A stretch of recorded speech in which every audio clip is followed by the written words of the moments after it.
Well, you've heard the phrase Rome is burning. Well, it looks like California is literally on fire. Hurricane-style fire winds blowing. Unbelievable flames and smoke are ravaging the Golden State and leaving destruction in its wake. So far, there are fighters with burning fires all across nearly 900 square miles.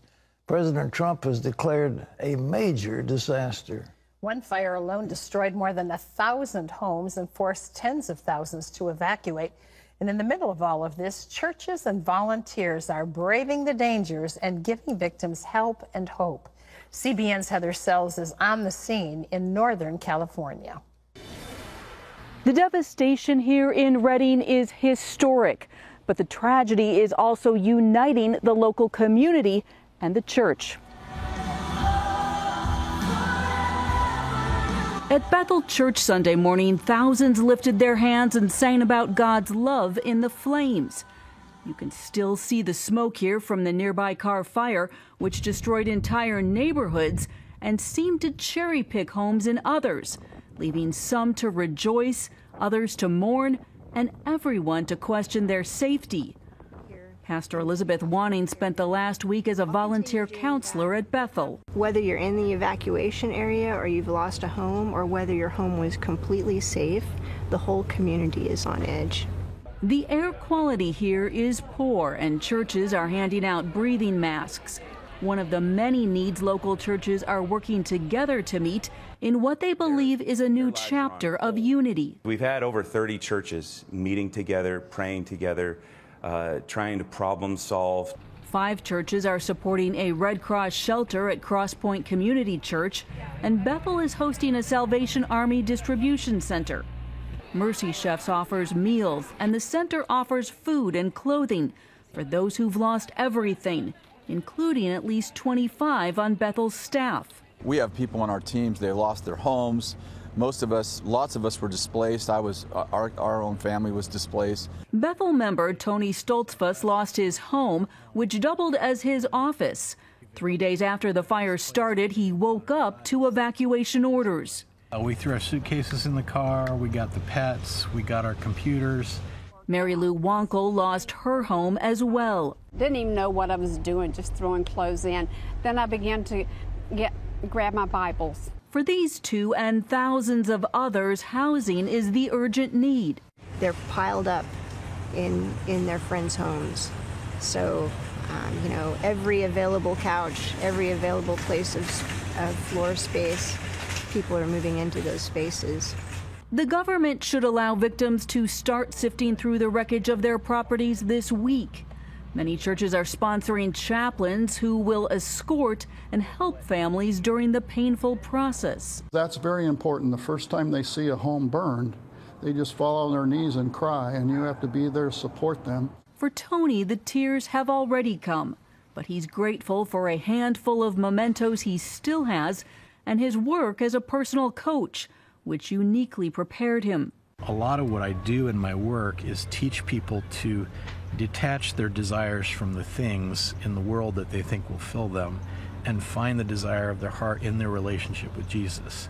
Mary Lou is holding fast to her faith and a word she received from the Lord. Being an intercessor, I just was praying in the Spirit. I had no words. I had nothing other than just praying in the Spirit. And even before we left the house, I kept hearing new beginnings, new beginnings, new beginnings. Experts warn it will take years for Redding to rebuild, but this city is hoping to set an example. Pastor Chris is teaching from his life verse in Isaiah. It's only God who could take ashes and make beauty out of it. It's only God that can take a disaster and create hope in the midst of it. Reporting in Redding, Heather Sells, CBN News. It's amazing. We need to pray and do what we can to help those people. But there's suffering. There's so much suffering in the world. And it's like this earth that we live in is like turned against us. And, that's what, of course, the Bible tells us about things like this. But you wonder what's happening. Of course, in other news, you see there's a second earthquake this weekend has rocked Indonesia. Ephraim Graham has some of our top stories from CBN News. Here's Ephraim. Pat, at least 91 people are dead and more than 200 injured after a powerful earthquake struck Indonesia. The 7.0 magnitude quake damaged thousands of homes, sending nearly 20,000 people into temporary shelters. The damage is massive in northern Lombok, a popular island for tourists, and the death toll is expected to rise. 3 ships have been deployed to evacuate people from Lombok and Bali. So far, there is no tsunami threat. Just last week, a 6.4 magnitude quake hit the area, killing 16 people. Venezuelan leaders are blaming far-right political parties neighboring Colombia and even the U.S. for an alleged assassination attempt on President Nicolas Maduro Saturday. Video shows the socialist leader speaking at a military event in Caracas when an explosion goes off in the distance. The blast injured 7 people. Investigators say it was 2 drones equipped with explosives. U.S. National Security Advisor John Bolton denies U.S. involvement, saying Maduro himself may be behind it. Could be a lot of things, from a pretext set up by the Maduro regime itself to something else. He's made accusations accusing the outgoing president of Colombia of responsibility, what he calls the extreme right wing in Venezuela. That means the vast opposition to his authoritarian rule. And he's blamed unnamed financiers in the United States.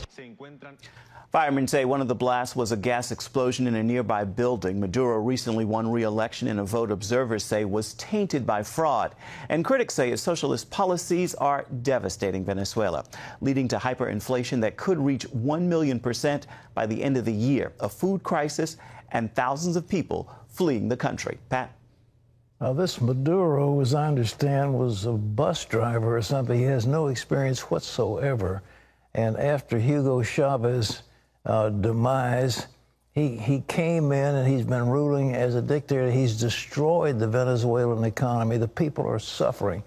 If you can believe 1,000,000%, we're going to do a show in another few weeks, maybe a few days, about what 1,000,000% means and how you get there. But it is devastating. The people can't afford to eat anything. They're starving. They're leaving the country by the thousands. And Maduro should have been. It's a pity that they didn't, that drone, whatever it was, didn't get him, but it didn't. But nevertheless, over the years, that country, which was so prosperous, it has one of the highest concentrations of petroleum in the world, and it should have been prospering. Instead of that, that's what socialism will do. You look at communism and socialism, this is a living example of the devastating effects of those policies. And we certainly never, never, never want anything like that here in the United States. Well, Ephraim, what's else in the news? Pat, President Trump's frustration with the ongoing Russia investigation played out on Twitter again this weekend. Amber Strong takes a look at his latest remarks and his attorney's defense strategy. A fresh round of tweets from the president fueling the conversation surrounding the ongoing Russia investigation. Fake news reporting a complete fabrication, that I am concerned about the meeting my wonderful son Donald had in Trump Tower. This was a meeting to get information on an opponent. Totally legal and done all the time in politics, he tweeted. It confirms the 2016 meeting in Trump Tower was about gathering opposition research from a Russian lawyer, not primarily adoption as previously stated.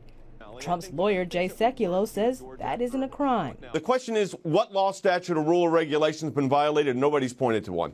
As to the charges by some Democrats at the president's tweet last week calling on Attorney General Jeff Sessions to stop the investigation is obstruction of justice, Sekulow says not so fast. Obstruction of justice by tweet is absurd. At the end of the day, this is all about the Constitution. It's all about Article 2, and that would be the question. If it went to court, that would be the question. While President Trump's lawyers say he wants to sit down with the special counsel, they've advised against it, leaving the question for Robert Mueller's team, to subpoena or not to subpoena. A subpoena for live testimony has never been tested in court as to a president of the United States, and there's a lot of language, articles, and precedent against that. But if that decision is made, we'll prepare to handle it in court. While the president is calling for the investigation to end, Senator Marco Rubio says it must continue for the good of the nation.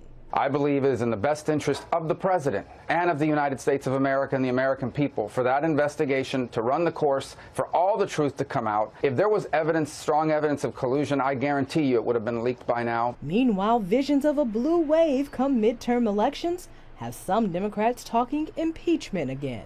2 in 3 Democratic voters say Democrats, if they win the House, should begin the process of impeaching President Trump. That's according to a recent poll. Would you support that? Yeah.